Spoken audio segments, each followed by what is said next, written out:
Hello, my name's Daenielle Villarta, and for this subject of psychology, I choose the topic of conditioning for my portfolio review. First of all, what is conditioning? Conditioning is a fundamental concept in psychology that explains how learning occurs through associations between stimuli and responses.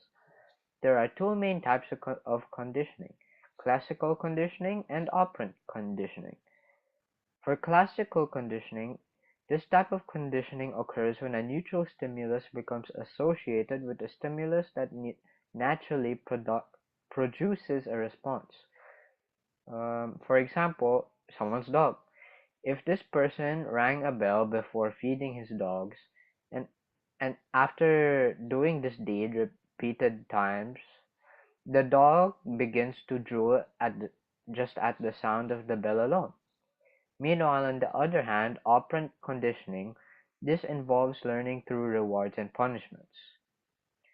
I read this article, someone's experiments with rats in a Skinner box.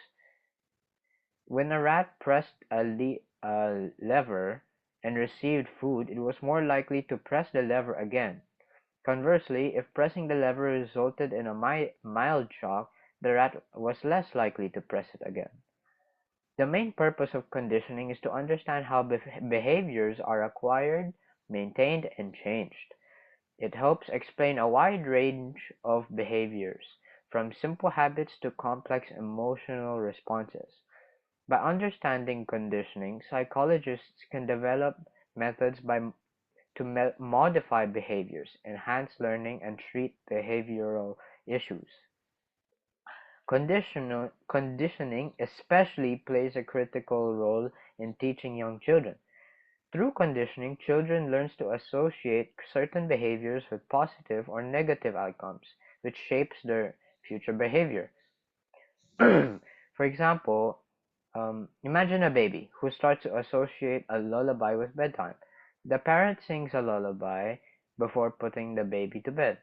Over time, the baby begins to feel sleepy just by hearing the lullaby. This is a form of classical conditioning at work. In terms of operant conditioning, consider potty training.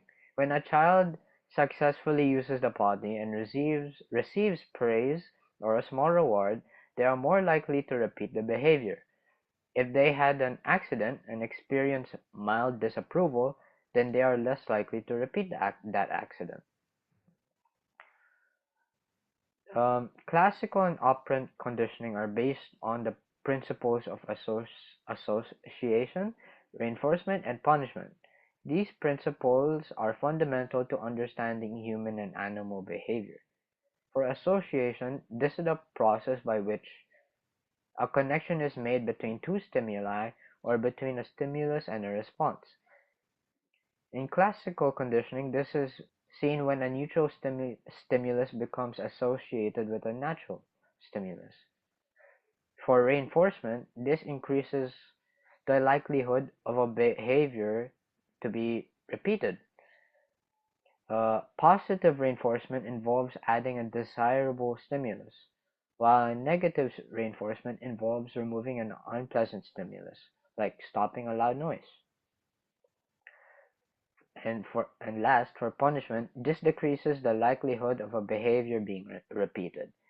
Positive punishment involves adding an unpleasant stimulus, like a timeout, while negative punishment involves removing a desirable stimulus, like taking away a child's toy. But in general, psychology conditioning explains a wide range of behaviors and emotional responses. It is used in various therapeutic settings to help individuals change their behaviors and learn new, healthier ones. For example, in behavior therapy, conditioning techniques are used to treat phobias, anxiety disorders, and even addictions for that matter.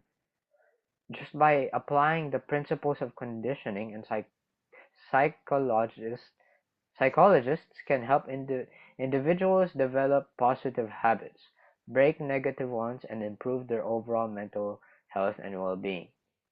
In in summary, conditioning is a crucial concept in psychology that helps us understand how learning occurs through associations. It is it's particularly important in teaching young children, as it shapes their behaviors and responses. Understanding the psychology behind conditioning allows us to apply these principles to improve learning, behavior, and mental health of our own.